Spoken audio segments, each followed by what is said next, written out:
Hello everybody, welcome back to OMB Reviews. I am the critic who is a cynic. Hope you're doing well, and today we're doing a box office preview for this upcoming weekend, which is projected to see a pretty impressive hold for the Super Mario Brothers film, projected to make $86.6 million, and that's in its second weekend. That's a number that typically we see nowadays as the opening weekend for many other films. So let's just say this film is well on its way to, according to at least people over at Deadline, potentially getting to $500 to $600 million domestically by the end of its entire run. And if it's going to make $500 to $600 million domestically, based off of the rules of basic economics, especially when it comes to films, international releases especially, films tend to have a slightly higher international number than domestic, meaning $1 billion for this film is definitely not only on the table, but pretty much an inevitability at this point in time. I'll have a full box office breakdown when we get the actual numbers, not just domestically, but also internationally as well this Sunday,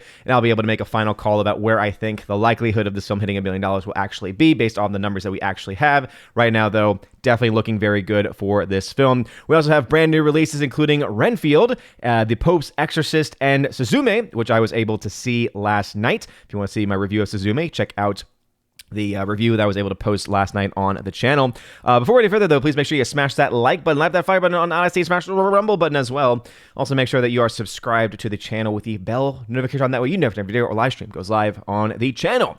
So as I said, Super Mario Brothers movie is expected to dominate the weekend once again, dominating all new releases by quite a fair margin, coming in at number one with $86.6 million projected, which would bring its entire domestic total to $350 million, which is just darn impressive. So much so, in fact, that over on Deadline, we got Tony over at Deadline saying at this point, it would not be shocking, especially how Universal has kept these family picks as wide releases for several months, even as they hit premium VOD, to see the Super Mario Brothers film hit $500 to $600 million by the end of its domestic run. And if it, again, is able to pull that off, then one can only imagine and only assume that that international number is probably going to end up being well over that $500 million mark as well, which, as I said, is going to make $1 billion pretty much inevitability. You can see that it's had some pretty strong holds in its day-to-day performance, though maybe not performing as well as a film like Frozen 2 day-to-day performance. The film is still very much outpacing it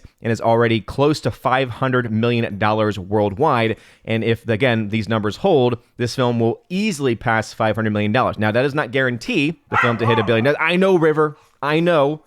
River's already getting mad at all the people posting pineapple on pizza comments, but the fact still remains the film is doing so well that, again, $1 billion is pretty much an inevitability at this point in time. And again, I'll have more on that once we get to the actual weekend numbers. Coming in at number two, projected this weekend, would be the new film with Nicolas Cage, which would be the film Renfield, dealing a story with Dracula.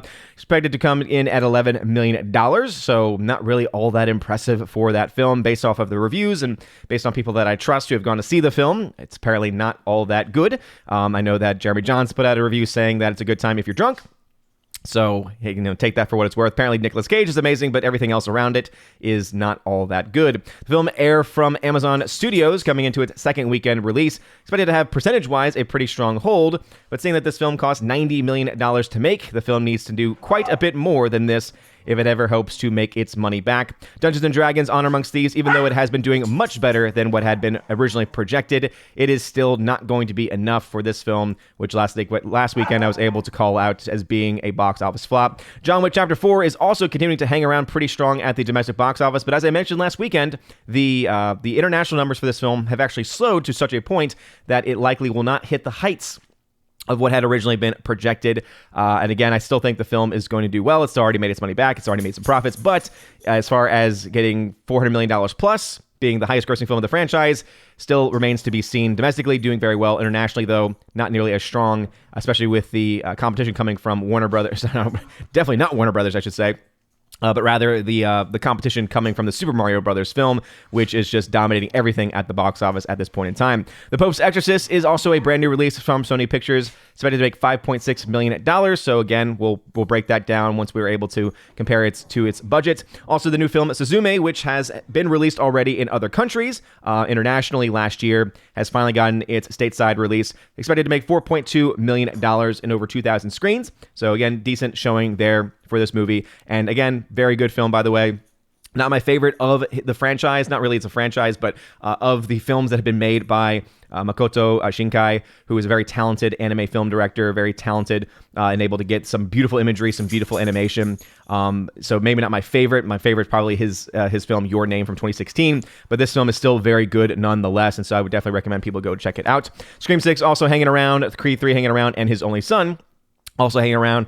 And the fact that this film had a very small budget just, again, adds to the impressiveness of that, though. Again, the poster looks pretty trash, and so I still have no interest in actually going to see it. We also have some long-range forecasting updates here. So The Covenant, which is the next film that I am most anticipating, this is the new Guy Ritchie film. In fact, it's even labeled in some instances as Guy Ritchie's The Covenant, because there have, of course, been other films by the same name.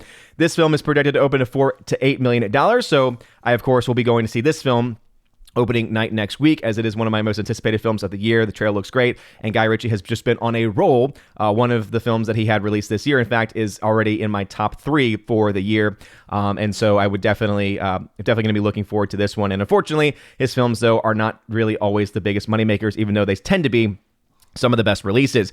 Warner Brothers is probably going to need to really start to stop the bleeding, because Evil Dead Rise, which continues the Evil Dead franchise, I've never really been interested in it. I love Evil Dead 2, and I love Army of Darkness. Army of Darkness is probably my favorite of the entire franchise. Have not watched or been interested in any of the newer stuff, because it deals a lot more with demonic dark elements versus the comedic elements of the Bruce Campbell leading films from Evil Dead 2 and Army of Darkness. This film, though, projected to open to $11 to $16 million, projected to have a total domestic run of $22 to $36. So based on the fact that this film probably didn't cost all that much to make, it could still end up being a wash for Warner Brothers, but the fact that this film's dropped 52% in its overall projections, to me, this is a sign that Warner Brothers is just in a lot of trouble. They just cannot get really anything going with any of their releases, and they need to learn to stop the bleeding quickly, or otherwise it's going to get really ugly really fast.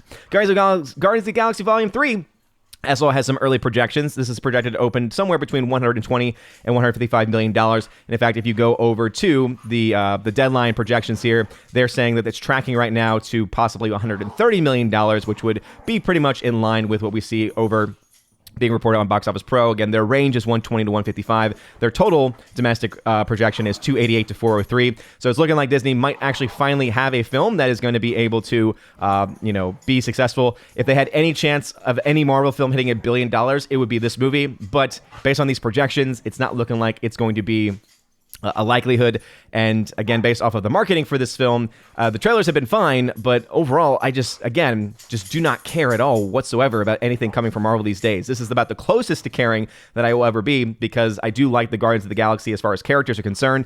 The first film is just still so fantastic and is so rewatchable. The second film, not so much. And so because of that second film especially, and what James Gunn has been doing recently, I just don't have a lot of high hopes or high expectations for this film. River, I know River and Willow are very upset by just how terrible the MCU has been as of recently. We'll also have some updates of other films, including Book Club 2. I know everyone's excited for Book Club 2. And a movie that I finally saw the trailer for last night before Suzume, Knights of the Zodiac, which looks really cringe CGI-wise in many ways, so I'm not really surprised to see the film projected to only do $5 to $10 million. I assume that this is based off of a novel series or some type of adaptation, and again, it just kind of looks like your generic based on adaptation, young adult novel type story. At least that's how it comes across. Super Mario Brothers film, though, doing incredibly well, and that is, of course, the big story of the weekend, and that is going to be, is this film going to be able to hit the heights of what's being projected from Deadline of $500 to $600 million domestically right now? I would say that there is, again, a pretty good chance. The fact that this film is already projected this weekend alone in its second weekend to only drop 41% and make another $86.6 million, and has no real competition until Guardians of the Galaxy Volume 3 coming out in the beginning of May. And that's not just domestically, but also internationally. Yeah, I would say this film has a lot of room to run up the scoreboard very easily. And we'll have a full box office breakdown of what I think this film's range is going to end up being when all is said and done. But those are my thoughts on the box office. What are y'all's thoughts? Let me know in the comment section down below. If you like this video, smash that like button, like the fire button, honestly, smash the rumble button as well. You're all amazing and beautiful people. Hope you have a wonderful rest of your day. And as always, God bless and blessed Easter Friday.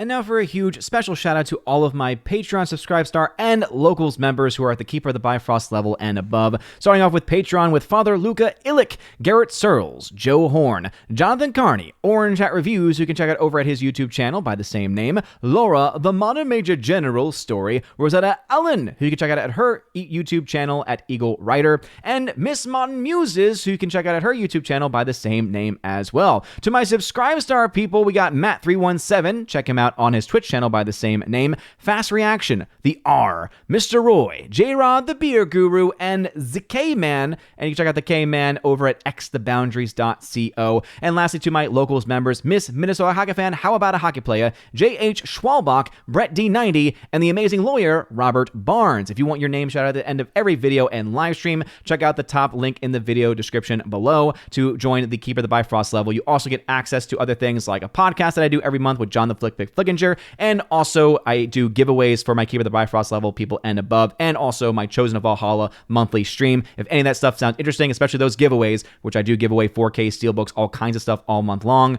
check out that top link. You're all amazing and beautiful people. Hope you all have a wonderful rest of your day, a blessed Easter, and as always, God bless.